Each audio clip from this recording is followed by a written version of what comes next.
Hum.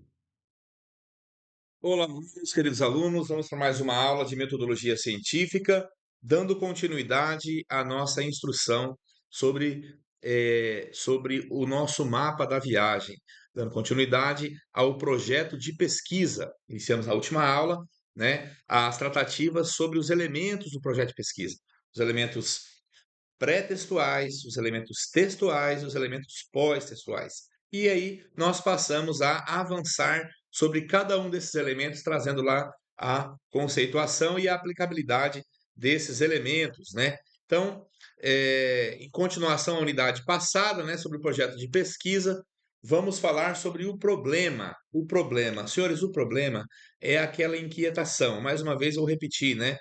Lancem mão do material lá disponibilizado para que você tenha realmente um problema que é de pesquisa. Isso é tão importante, senhores, que eu estou tendo aí um trabalho hercúleo de olhar e ler formulário por formulário. São 117 alunos, né? Em que pese sejam aí três no grupo, né? Todos deverão preencher o formulário para que eu avalie e olhe se aquele problema é de pesquisa, se o tema tem aderência com a linha de pesquisa proposta pelo curso de Comando de Estado-Maior, né? Quem é o seu orientador, como que está sendo construído. Então, lancem mão desse material, porque é muito importante. E observem bem o projeto de pesquisa, senhores, em razão do tempo curto que nós temos aí para produção do nosso trabalho. Então, o problema de pesquisa, ele acaba sendo aí o maior desafio, porque quando você tem algo bem delineado, bem definido, é mais fácil de você identificar o caminhar. Nós falamos na última aula que o projeto é o mapa da viagem. Imagina você fazer um mapa de uma viagem que você não sabe para onde é. Quem não sabe para onde vai, qualquer lugar tá bom, né? Eu vou planejar fazer uma viagem. Você vai para onde? Não sei. Ah, eu sei mais ou menos, né? É mais ou menos cá. Como que você vai planejar, né? Então, é por isso que os recortes do tema, né, do título e do problema e as suas hipóteses têm que estar bem delineado para que você saiba como será esse seu caminhar aí, né? Então, vamos lá para o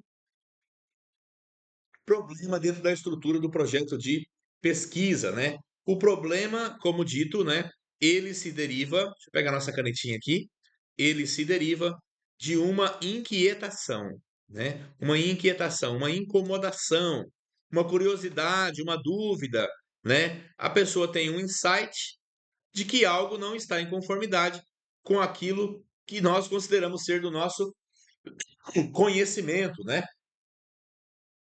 E a partir dali se tem um problema. Por exemplo, senhores, eu tinha uma curiosidade, como policial militar, como chefe de polícia territorial, e a polícia militar, ela é uma polícia territorial, e o menor chefe de polícia territorial que nós temos é o capitão comandante de companhia. Eu, comandante de companhia, eu tinha uma inquietação. Por que que o marginal, por que que o marginal pratica o crime na rua A e não na rua B? Será que tem algum motivador ou algum vetor ambiental que não é trabalho da segurança pública, mas é, por exemplo, da prefeitura, é a urbanização e a iluminação? Será que sim ou não? Essa inquietação, senhores, 2013, 2014, se transformou em um projeto de pesquisa que em 2016 iniciou o meu caminhar no mestrado, né? Onde eu falei sobre a espacialização do crime e vetores da violência urbana em Porto Velho, né? Como que o crime se espacializava? Por que que eu tinha a prática de determinado delito em determinado local e em outro local eu não tinha? Existe ou não existe algum vetor ambiental que propicia a prática de determinados crimes? Por exemplo, grande quantidade de pessoas, determinados crimes. É, claro, demográfico, ninguém naquela área, outros tipos de crime. Eu tenho lá problema de iluminação, de trafegabilidade, né? Tudo isso aí acabou lá trazendo essa inquietação que desagou lá em uma dissertação que está, inclusive, disponível aí para quem tiver interesse, né? Ah, o problema se traduz em uma questão inicial sem resposta. né? Questão inicial sem resposta. Sem solução, ou em até mesmo uma situação, acontecimento, cuja resposta, explicação ou solução só ocorrerá durante o desenvolvimento e o desfecho da pesquisa, né? Então eu tenho lá, ó, durante o processo de definição do problema, ou seja, eu tenho que definir qual é o meu problema, o pesquisador poderá fazer uso de suas experiências. Não existe, senhores, ciência, tô falando aqui de ciências humanas, né? Ciência sem empirismo, né? Sua criatividade, as suas observações da realidade, né? Mediante a sua interpretação, de publicações científicas que ele teve acesso, de banco de dados que ele teve acesso, entre outros, né? Então, olha só, gente, ó, quanto mais claro estiver o problema, quanto mais delineado, quanto mais recortado, né? Quanto mais claro estiver o problema, mais facilidade se terá durante o processo de investigação, né? Eu sei que eu quero viajar para Petrópolis. Eu vou sair de Porto Velho para Petrópolis. Tem uma prima que mora em Petrópolis, né? Eu sei quantos quilômetros são, quanto que eu vou gastar, quantos dias eu vou levar, quem vai comigo. Aí eu vou me planejar onde eu vou ficar lá em Petrópolis, já vou me adiantar. Então, dentro do mapa da viagem, eu saber para onde vou é condição de sucesso, né? Exemplo, um tema, né? O perfil psicossocial de crianças praticantes de esportes. Problema: quais são as características mais influentes e decisivas para a escolha dessa habilidade por determinada criança? Por que determinada criança escolhe futebol, vôlei, automobilismo, natação, eh, badminton, sei lá, qualquer tipo de esporte aí, surf, né? Aqui na nossa área é impossível, né? Nós não temos litoral, mas aí temos aí o pessoal do Rio de Janeiro, né? Por que ele escolhe? Quais são as características, né, de cada um desses grupos? Outro tema aqui, ó. Tipo de resíduo sólido na construção civil. Quais são os tipos de resíduo sólido da construção civil mais reciclados ou reaproveitados? O que é servível e o que é imprestável, né? Nisso aí. Ah, outra. Então, assim, gente, ó. Eu tenho lá o meu tema, eu tenho o meu título, depois eu ter um recorte ambiental, ah, territorial e um recorte temporal. Partindo daí, eu passo a ter o meu problema. Qual é o meu problema? O problema é esse. E o que você acha que é a resposta desse problema? O que você acha? Nós passamos para a nossa hipótese, ou várias hipóteses. As hipóteses, se eu tenho mais de uma, não podem ser colidentes. Eu não posso achar que sim e que não, né? Eu posso achar isso, isso e isso, né? Mas elas não podem ser colidentes. Pode ser só uma ou mais de uma. Já disse em uma das aulas aí, pretéritos, mas vou repetir, né? Tive um professor no mestrado, professor Francisco Garcia, em que ele, climatologista, ele chegou à seguinte inquietação: será que naqueles ambientes mais frio, o indivíduo é menos propenso à prática delituosa e naqueles ambientes que é mais calor, o indivíduo é mais propenso, porque está calor, ele não está encolhidinho ali, ele vai vou praticar crime, né? Esse era o problema dele, e a hipótese ele falou que sim, que nos locais que é mais calor, o indivíduo é mais propício a praticar crime. Durante o trabalho, né, que deu a ele a titulação de professor titular da Universidade Federal do Paraná, no seu trabalho, ao final, ele negou a hipótese, né? Então, a hipótese, senhores, ela é é o que você acha, é a sua suposição da resposta do problema. E o seu trabalho vai confirmar ou vai negar a hipótese. Se confirmar, quem vier a pesquisar vai partir daqui. E se você negar, quem vier a pesquisar também vai partir daqui. Ele não vai precisar passar pelo caminho que você passou. Ele já tem um ponto de partida para caminhar, né? Então vamos lá. A hipótese, né? O papel fundamental das hipóteses ou da hipótese na pesquisa é sugerir, olha só, senhores, é o que você acha, né? Sugerir explicações para os fatos, né? Após a construção do problema, após o delineamento do problema, deve-se pensar sobre uma possível solução através da construção da hipótese, sendo esta uma resposta suposta, provável e provisória para aquele problema, né? Hipótese é a suposição ou explicação provisória do problema, a qual consiste em uma expressão verbal que poderá ser identificada como verdadeira ou falsa. Negar a hipótese também é ciência, senhores. Você pode, com o seu trabalho, confirmar a hipótese ou você pode negar a hipótese, né? Em decorrência do resultado da pesquisa.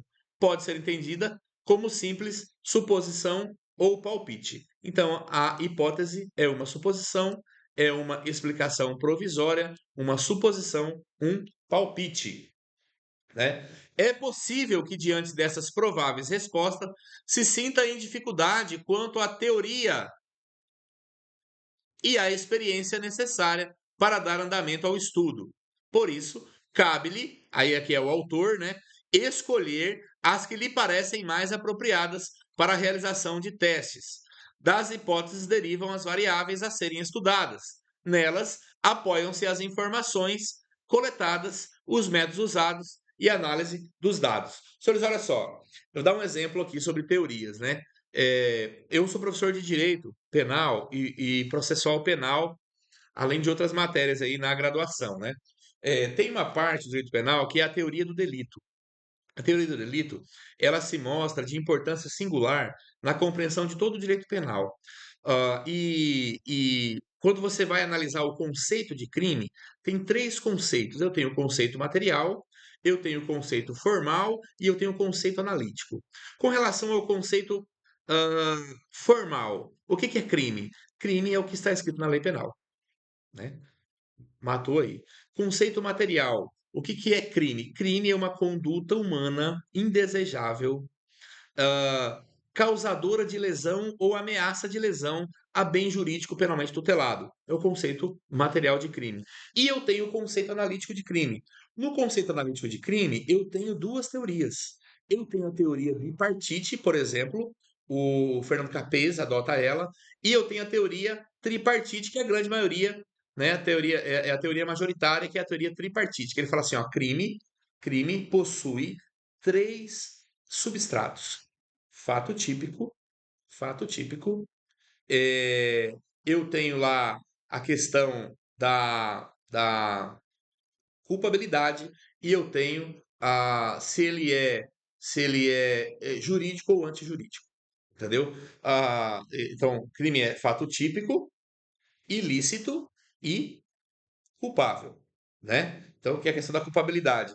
Já a teoria minoritária, que é a teoria bipartite, ela fala o seguinte: não, teoria bipartite, crime é fato típico e ilícito. Culpabilidade não faz parte. Ele é simplesmente um elemento que vai dizer se aplica-se ou não se aplica pena para aquele caso, mas que tem crime, tem crime. Então, você se encontra numa dificuldade, você vai ter que decidir como autor qual teoria você vai se filiar. E filiando-se a esta ou aquela, as duas estão corretas, né? Para as duas tem fundamentação, para as duas tem contra-argumentação, filia-se a uma dessas teorias e você caminha, né? Não sei se eu consegui trazer aí no meu exemplo, mas para vocês entenderem, né? Então, você vai lá, você vai escolher entre a que lhe parece mais apropriada, né? Na realização dos testes que você vai fazer. Das hipóteses derivam as variáveis a serem estudadas, nelas se apoiam as informações coletadas, os métodos usados, né, na análise dos dados, né? Então vamos lá. Logo após a hipótese, você tem os seus objetivos. Quais são os objetivos, né, da pesquisa? Então, os objetivos é o resultado que se pretende alcançar, né? Aonde você quer chegar essa pesquisa? O que se pretende conhecer, medir ou provar? Os objetivos devem descrever claramente as ações a serem tomadas na busca da resolução ou da resposta do problema de pesquisa, né? Esse objetivo ele pode ser geral, né? Ele é um objetivo geral, também chamado de primário, e os objetivos secundários, também chamado de específicos, né? Então você vai ter lá no nosso modelo objetivo geral, objetivo específico, né? Então, o que é o objetivo geral? ou primário, né? Está ligado a uma visão global e abrangente do tema, de forma que se permita ao pesquisador compreender o todo da pesquisa. Você quer falar sobre o que exatamente, né? E os específicos, fácil desdobramento do objetivo geral. Você vai destrinchar ele, né? O pesquisador deve buscar detalhar as ações que se acredita merecerem uma verificação científica, né? Deve-se definir os diferentes pontos a serem abordados, ou seja, delimitar o caminho a ser percorrido, visando confirmar ou negar as hipóteses, né? Então ele vai delimitar lá por onde ele vai passar, né? Delimitar o caminho a ser percorrido. Aí nós vamos para uma segunda parte, que é a revisão da literatura, né? Em quem eu vou me ancorar, né? Em quem eu vou me ancorar. Então, essa etapa, ela é de extrema importância, né? Extrema importância para auxiliar na compreensão dos temas que subsidiam as hipóteses, os problemas e o projeto como um todo, né? Nela, analisam-se as mais recentes obras científicas. Nela, senhores, né, na revisão de literatura, você busca o chamado estado da arte.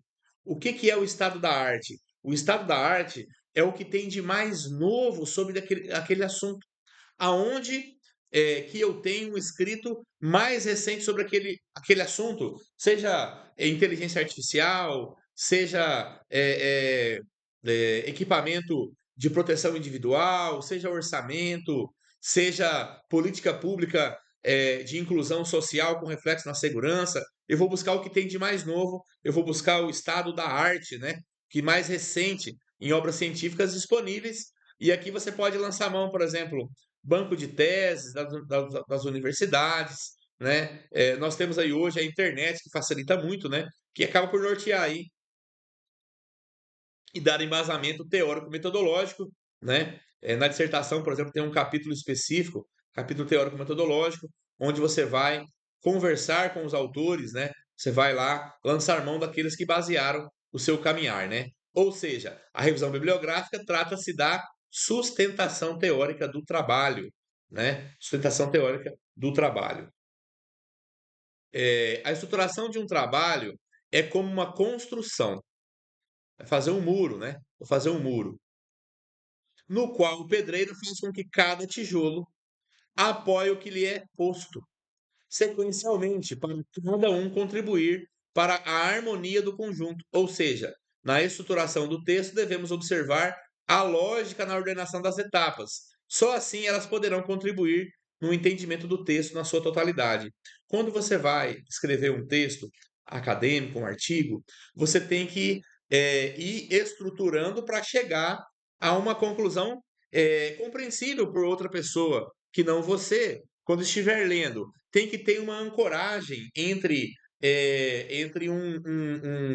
um capítulo e outro, ter uma ancoragem entre um parágrafo e outro, né? Não adianta, por exemplo, eu estou pesquisando aqui sobre segurança pública como direito fundamental e o emprego das novas tecnologias, especialmente o reconhecimento facial. E de repente eu começo a citar um autor que trata sobre direito tributário. O que, que o direito tributário tem a ver, né? De que maneira que ela vai harmonizar aquele texto falando sobre direitos fundamentais de defesa, né? Contra o Estado, por exemplo, direito fundamental de primeiro, lá dentro do catálogo dos direitos fundamentais da Constituição Federal, de primeira dimensão, são os direitos fundamentais de defesa contra o Estado. O que, que um parágrafo sobre direito tributário, sobre hipótese de incidência tributária de algum tipo de alíquota vai contribuir? Então eu tenho que ter aquela harmonia, né? E é necessário. E ele diz aqui, ó, é como se fosse um muro. Ele tem que dar a fundamentação do que está sendo falado, né? Objetivos da revisão de literatura, né? Proporcionar um aprendizado, você vai aprender sobre o tema, revisão da literatura, de uma determinada área do conhecimento, né? Facilitar a identificação e seleção dos métodos e técnicas a serem utilizados pelo pesquisador, né? Você vai ver nos outros trabalhos, na literatura que você vai lançar mão, nos livros, como que eles chegaram àquela conclusão, né? Oferecer subsídios, né? Para a redação da introdução e revisão da literatura e redação da discussão do trabalho científico, né? Aí nós passamos para outro ponto importante também do projeto, né? A metodologia proposta. Qual metodologia eu vou utilizar? Qual tipo de pesquisa? Qual população que eu vou abordar? Qual tipo de amostra? Quais os instrumentos utilizados na coleta de dados? É formulário, né? Perguntas e respostas? É entrevista? Qual o procedimento utilizado para a coleta dos dados? Eu vou gravar essa entrevista, eu vou filmar, tratamento dos dados, como que eu vou tratar, né? Então eu tenho aqui, ó, é referente ao planejamento da pesquisa em sua dimensão mais ampla. A metodologia é a dimensão mais ampla desse planejamento, né? Nesse momento, o investigador, o pesquisador aqui, ó, ele vai estabelecer os meios técnicos da investigação, prevendo quais instrumentos ele vai usar, quais procedimentos utilizados para a coleta dos dados. Então, eu vou fazer uma pesquisa bibliográfica, eu vou ter que ter as obras, entendeu? Se a pesquisa bibliográfica, eu vou ter que ter as obras, eu vou ter que ter acesso a documentos, eu vou ter que ter acesso a um banco de dados, eu vou ter que ter acesso a relatórios, a boletins de ocorrência, né? Eu vou ter que ter acesso a esse material. Então, quando eu defino isso aí, eu sei qual material eu vou utilizar, né? Caminhando aqui, senhores, os tipos de pesquisa, né? A pesquisa, a determinação do estudo, ela vai considerar alguns critérios de classificação, né? Por exemplo, tipo de pesquisa quanto ao objetivo. Vai ser uma pesquisa exploratória, ou descritiva, ou explicativa, né? Como é que vai ser essa pesquisa quanto ao objetivo? Quanto à abordagem, né? Ela vai ser qualitativa, eu vou tratar os dados, ter informações, ou ela vai ser meramente quantitativa, né? Qual o procedimento utilizado na coleta dos dados, né? É uma pesquisa bibliográfica, é documental, eu analisei boletins de ocorrência, ela é experimental, nós testamos determinada ação, é um estudo de caso, por exemplo, né? Em uma habitação de interesse social, é um estudo de caso controlado, é um levantamento de informações, é um estudo de campo, né? Ou dentre outros. Mas o que eu tenho que dizer assim, ó, qual o procedimento que eu utilizei na coleta dos dados, né? Você chegou a esses dados aí como? Essa vai ser a pergunta da banca, né? Qual amostra, né? Qual população? Indica-se se a pesquisa vai abranger o universo populacional, de onde, né? Eu vou trabalhar com pessoas, eu vou pegar apenas uma amostra, né, de indivíduos participantes. Por exemplo, eu vou pegar aqui habitação de interesse social Orgulho do Madeira. Lá são 16 mil pessoas. Tem como distribuir 16 mil formulários para fazer um artigo. Então, eu tenho que pegar uma amostra daquele grupo todo, né? Deve-se informar os procedimentos ou critérios adotados, né? Qual que é o universo da amostra? Eu vou pegar lá, por exemplo, de 16 mil pessoas, eu vou distribuir, por exemplo, 160 formulários, né? Eu vou pegar lá 0,01%, vou pegar 1%, 5% daquele universo populacional, se for aqui esse método de pesquisa que eu falei, né? Informar as características da população a ser pesquisada. Ó, é uma população de baixa renda, eles vivem em habitação de interesse social, lá tem algumas características impostas pelo crime organizado, como lei do silêncio. Lá eu tenho justiçamento, tribunal do crime, ninguém chama a polícia, órgãos públicos não entram lá, só a polícia, só entra com escolta e em operação, né? Aí eu vou fazer uma pesquisa, por exemplo, sobre a incidência dos crimes de violência doméstica na habitação de interesse social tal. E aí, quando você levanta os dados, você percebe que para aquele quantitativo de pessoas, 10 mil pessoas, 12 mil pessoas, 16 mil pessoas vivendo lá, é o número mínimo. Mínimo, mínimo. Estou supondo, viu, pessoas? Senhores, estou conjecturando aqui. Eu tenho lá 5 registros. A cidade tem 3 mil registros de, de violência contra a mulher, mas naquela habitação social eu só tenho 5. E aí eu passo a ver algumas variáveis. Por exemplo, lá tem lei do silêncio. Ninguém chama a polícia, imposta pela organização criminosa. Lá eu tenho justiçamento. Lá eu tenho dominação de território, entendeu? Então são essas características que você tem que apresentar. Instrumentos utilizados na coleta, né? Caminhando para o final aqui, né? Deve-se indicar o tipo de instrumento utilizado para o registro dos dados que serão coletados. No caso de questionário ou entrevista, ficha de avaliação ou registro documental, deve-se apresentar o modelo em anexo ou em apêndice. Senhores, anexo e apêndice. Qual a diferença entre anexo e apêndice? Olha só, senhores, né? O anexo, ele é utilizado quando você adotar um instrumento, um formulário que já existe, né, na literatura. E o apêndice é quando você cria, você elabora o próprio instrumento. Você vai lá e cria um instrumento de coleta de dados. Vai apêndice. Ah, eu peguei aqui um formulário já pronto, né? Eu peguei aqui um formulário de, eh, de questionário que eu peguei lá do Fórum Brasileiro de Segurança Pública, que eu peguei lá da Senasp, aquelas informações que manda para a secretaria para preencher. Vou colocar em anexo, né? Procedimentos utilizados na coleta de dados. O procedimento utilizado, ele diz respeito às atividades, né, às operações desenvolvidas e à forma de aplicação dos instrumentos da coleta de dados. Ou seja, eu vou fazer aqui, eu preciso entender algumas sensações, eu preciso entender alguns sentimentos de medo, alguns sentimentos de segurança. A segurança, senhores, é uma sensação. Ou você se sente seguro, ou você se sente inseguro, né? Então eu vou fazer aqui eu vou fazer várias entrevistas e eu vou com formulários, né, ou entrevistas gravadas, faladas. Eu vou fazer uma entrevista estruturada, que ela é rígida, semi-estruturada ou aberta, né? A pessoa responde lá de maneira objetiva, ela responde de maneira objetiva, mas ela pode estender um pouco mais, ou ela pode falar o que ela quiser, uma entrevista aberta, e depois eu vou ver o que me interessa daquilo lá e eu vou aplicar lá, por exemplo, a análise do discurso do sujeito coletivo, né? Eu vou ver o que todos falam sobre determinado assunto e vou tirar aquilo lá. Nessa extração, eu vou chegar lá ao meu resultado, né? É, Tratamento dos dados, né? Indico-se quais os recursos serão utilizados para análise dos dados. Eu vou analisar, por exemplo, para o tratamento do dado, eu vou utilizar a leitura do boletim de ocorrência, e ali o meu foco é extrair capacidade lesiva e potencial de ofensividade, né? Eu vou extrair dali, por exemplo, eu pratiquei um furto de bicicleta.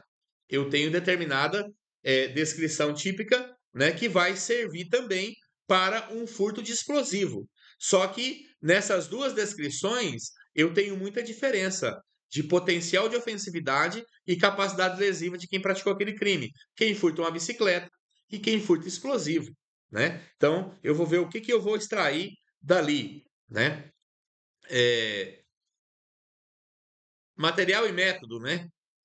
Então, quando eu colher os materiais, esse material, senhores, ele tem que ser suficiente para permitir uma repetição. Porque às vezes, com uma única entrevista, uma única amostra, você pode ser levado ao engano. Então você tem que ver o que vai repetir, né? Equipamentos e materiais, da onde que veio, né? Se serve, se não serve, qual o procedimento adotado, se é uma pesquisa, é uma entrevista estruturada, semi-estruturada, é uma entrevista aberta, né? Quais as condições de realização? Por exemplo, você vai fazer uma entrevista na cadeia, você vai fazer uma entrevista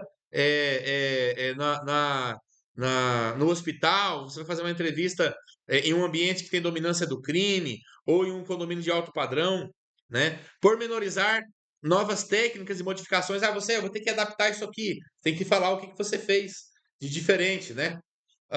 Se é um grupo experimental de controle, não, eu vou, por exemplo, a um grupo experimental de controle. Nós temos aqui em Porto Velho um problema com habitações de interesse social, né? E é aqueles condomínios, né? CDHU, aqui nós temos Coab, nós temos HIS aí, que são Minha Casa Minha Vida, e assim por diante. Aí nós temos aqui alguns condomínios, em Porto Velho, mais ou menos 70 mil pessoas aí vivem em HIS, né?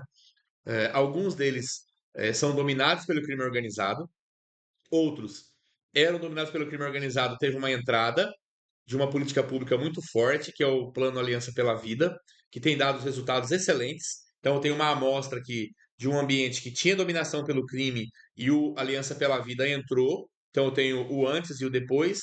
E nós temos algumas HS que está tendo uma entrada agora, está sendo entregue agora. E nós estamos fazendo uma observação e anotações, né, até para servir como política pública, do que seria uma entrada ordenada. O que leva o crime a dominar determinado território? E o que eu tenho que fazer enquanto Estado para que o crime não domine aquele território, né? Principalmente esses HIs que são prédios, né? Mais difícil para a polícia, os criminosos, via de regra, traficante, se encastelam, né? Então, eu tenho ali um grupo de controle, né? Eu sei quem tá, quem não tá, quem entrou e assim por diante, né? O cronograma, senhores. O cronograma aqui é condição de sucesso, né? Você vai colocar aqui tudo o que você precisa fazer, tantos meses para levantamento bibliográfico, tantos meses para redação do projeto, tantos meses para submissão ao CEP, quando eu crio, né? CEP é o Comitê de Ética e Pesquisa. Toda pesquisa que envolve seres humanos tem que ser aprovada pelo CEP, né? Então, aqui no nosso caso, eu sugiro que ninguém faça pesquisa envolvendo pessoas, entrevistas, porque nós vamos ter dificuldade por causa do tempo, né? O CEP tem um tempo lá, você tem que passar, tem uma reunião, aí não foi aprovado, devolve, aí vai de novo para a próxima reunião, é uma reunião por mês, e nós temos uma dificuldade aí de tempo, né? Então, no cronograma dos senhores, ao invés de ser meses ali, vai ter que ser dias, né? Vai ter que ser dias. A coleta dos dados, quanto tempo, né? A interpretação dos dados, análise estatística, se for o caso, e a redação do trabalho propriamente dito, né? Depois o orçamento, né? O que você vai gastar, né?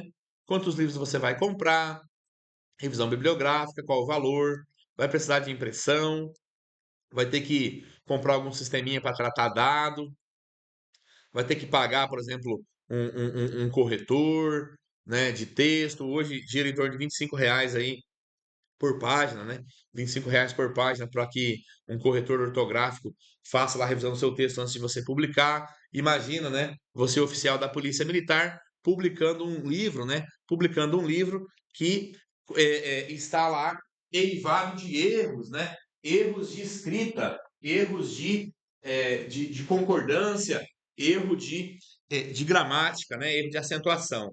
Né? Eu já tive a oportunidade de publicar algumas obras, a última foi essa aqui, né?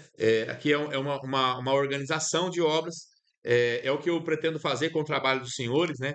Ao final, pegar aqui todos os artigos, né? E organizarmos uma obra assim, e nós publicarmos, né? Aqui é Polícia Preventiva no Brasil, Direito Policial, Abordagem em Busca Pessoal, né? O organizador aqui foi o Ronaldo João Roth, ele é juiz de direito do Juízo Militar já aposentado lá de São Paulo, né? E o Azor Lopes da Silva Júnior, que também estava na coordenação da obra, é coronel aposentado da Polícia Militar de São Paulo, e um livro prefaciado aí pelo Fernando Capês, né? Aqui se deu através de uma decisão, teve uma decisão lá do STJ que tratava sobre busca pessoal, em que a decisão praticamente fazia uma cópia de uma obra é, publicada, né, de uma obra enviesada que tratava de perfilamento racial, né? E na minha parte especificamente, eu tratei sobre a questão é, daqui da fronteira norte, né?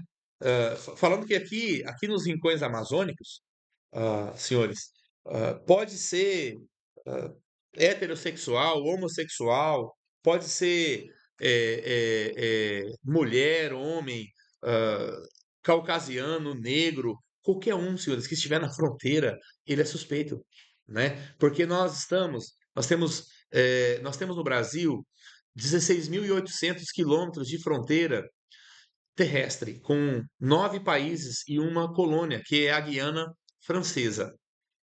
E 2/3 dessa fronteira está aqui na região norte. E aqui na região norte, nós fazemos fronteira terrestre com três dos três maiores produtores de cocaína do mundo: Peru, Colômbia e Bolívia. O estado de Rondônia tem a maior fronteira terrestre com a Bolívia, né, com um país. é Rondônia. Nós temos 1.342 quilômetros de fronteira. Então, eu tratei aqui sobre mercado e criminalidade, a eficácia da atuação preventiva e os crimes transfronteiriços, né? Então, aqui tem que abordar mesmo, que não significa que é perfilamento racial, né? Tá na fronteira de dia, de noite, de madrugada, tem que ser aí abordado, né? E quando eu fiz esse capítulo desse livro, eu paguei um corretor, né? A pessoa foi lá, corrigiu página por página para poder aí publicar a obra. É o que nós pretendemos fazer aí com o trabalho dos senhores. Depois, senhores, nós passamos para as referências, né? As referências bibliográficas. A referência bibliográfica é o conjunto padronizado de elementos essenciais que permite a identificação e localização de um documento ou parte dele. Você vai lá e coloca no seu texto determinada informação, né? Eu tive interesse nessa informação, o que que eu faço? Vou lá nas referências e localizo esse documento, né? Ou esse livro, ou essa obra, né? Divulgado em diferentes suportes ou formatos. Pode ser um sítio eletrônico, pode ser um jornal, pode ser uma informação da imprensa, pode ser um livro, um artigo científico, pode ser uma dissertação, pode ser uma tese, né? Elementos complementares podem ser acrescentados sempre que necessário para facilitar a identificação do documento, né? As referências devem ser apresentadas de forma normatizada, segundo as orientações dos organismos específicos. Nós temos lá na plataforma quais são as NRs, né?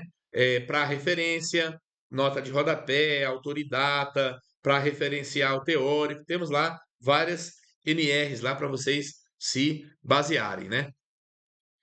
E aqui, finalizando, senhores, uma frase, né? Na vida não temos só sonhos ou só pesadelos. A alternância entre ambos é que faz a realidade. Então, senhores, nós temos aí sabores e dissabores do nosso caminhar profissional também, né? Mas temos aí uma missão muito importante, que é a busca da paz social. É o que nós escolhemos fazer, é o que nós fazemos. Muitas vezes nós somos a ponta da lança. Nós somos o único anteparo entre a civilidade e a barbárie para algumas pessoas, né? A polícia exerce esse papel. Então, muito obrigado a todos e que possamos nos ver aí muito em breve.